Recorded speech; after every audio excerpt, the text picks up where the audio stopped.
Every Friday night at the Shabbos table, after welcoming the angels with Shalom Aleichem, we sing the song Aishes Chayil, sort of an ode to the mothers of our home.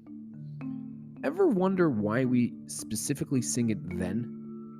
Why precisely at that moment do we turn to our wives and our mothers and sing them Aishes Chayil? Why don't we sing it to them right after Havdalah, or on Rosh Chodesh, or on Shabbos, or on our mother's birthday? Are we merely thanking our mothers and wives for the beautiful Shabbos meal they've prepared, and that's why we sing it to them precisely then? Or is there perhaps something fundamentally deeper? I believe Parshas Kedoshim gives us a clue. After the Torah in the very first pasuk urges us to be holy, in almost the same breath, it tells us to revere our parents and safeguard Shabbos. Kedoshim tiyu ish imo ve'aviv tiro ve'es shabsoisai tishmeru. What is the juxtaposition of the two? Why is the mitzvah to be holy immediately followed by the need to respect our parents and the commandment to make Shabbos paramount? Why not follow the need to be holy with the importance of Yom Kippur or the severity of idolatry? Or better yet, why juxtapose anything at all? Just summon us to be holy, plain and simple.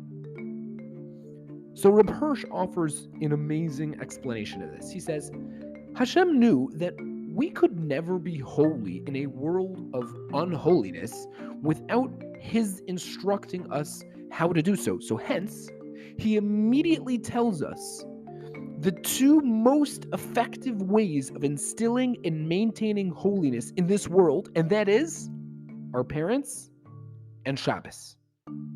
The two most essential and powerful tools in the Kedusha toolbox are a home with vibrant parents and a home aglow with a radiant Shabbos. How so? Each and every child walks a very confusing path in their early years. What's up? What's down? What's right? What's wrong? What's saintly? What's devilish? What should we worship? And what should we abhor? The outside world will point in 1,000 directions. The home is a cocoon of clarity. The home is a cocoon of holiness. The home is where a child can shut the door to the confusion of the outside world and have parents in a harmonious and pleasant environment instill genuine purity within them. A home is where a child finds his two greatest advocates and his two greatest fans. He looks to his parents to see what Hashem wants from him. He looks to his parents to see how he should act, how he should think, how he should look at the world. Every word they say is cherished. Every kiss they give him is prized. Every tear of his they wipe away is another brick building his soul. The world is confusing. Our parents are our link to Sinai, a time when the world finally got clarity. If a ben sorer umora was brought to the court with only one parent, we declare him innocent. The court declares his innocence because inadequate parental guidance led to this wayward child. It is not his fault. He needed them and they weren't there. Our parents are our everything. Without them, we can become susceptible to every spiritual illness lurking outside of our doors. What our parents are to us, Shabbos is to the Jewish people collectively. Shabbos is there when we are not. Shabbos is there when we busy ourselves with the mundane of the week. Shabbos is there to pick us up when we fall down. Shabbos is for many the only connector they have to holiness. It is the pipeline to infinity. If not for Shabbos, where would we be? Shabbos grabs the weekly money-making, pleasure-seeking, never-ending carousel of the 9-to-5 life that we live in and forces it to stop. It forces us to think. It forces us to connect to something bigger than ourselves. It gives us clarity in a world bereft of it. The Talmud Yerushalmi Peah Daf Gimel Amud Beis says that honoring and revering our parents is the hardest mitzvah in the entire Torah. To keep Shabbos properly is likewise one of the hardest mitzvahs in the Torah. Yet, we do it with love. For keeping it keeps us. For sanctifying them sanctifies us. I was once on an 11-hour train ride traveling from Baltimore to Rochester. So early in my journey, a large, beefy man boarded the train and sat down right next to me.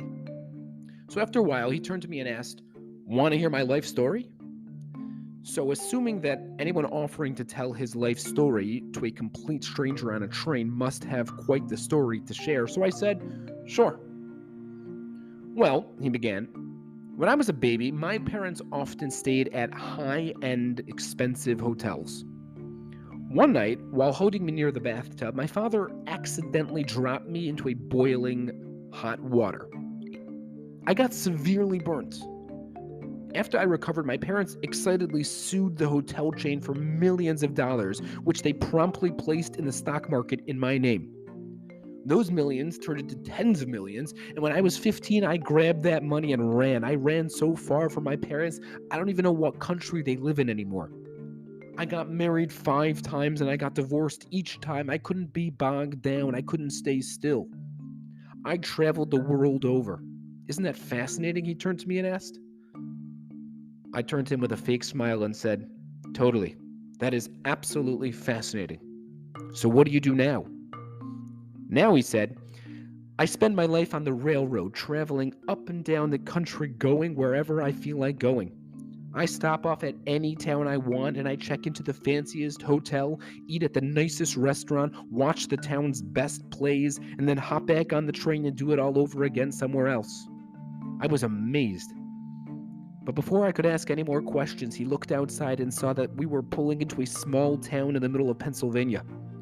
"I haven't tried this town yet," he said, and he got up to leave. As he was walking out of the train, he turned to me and said, "Well, now you know my life story. I live a life most people can only dream of. I am the freest man on the face of the earth." And with that, he walked off the train, off into the sleepy little town. No parents, no direction, just his convoluted idea of freedom. Every Friday night after we welcome the Shabbos angels into our homes, we immediately turn to our mothers and say, "If not for you and your tireless safeguarding of our holiness, we might end up lost like that man chasing what the world calls freedom. If not for Shabbos, and if not for our parents, we would be aimlessly traveling down the spiraling railroad of life. Our parents breathe holiness into our homes.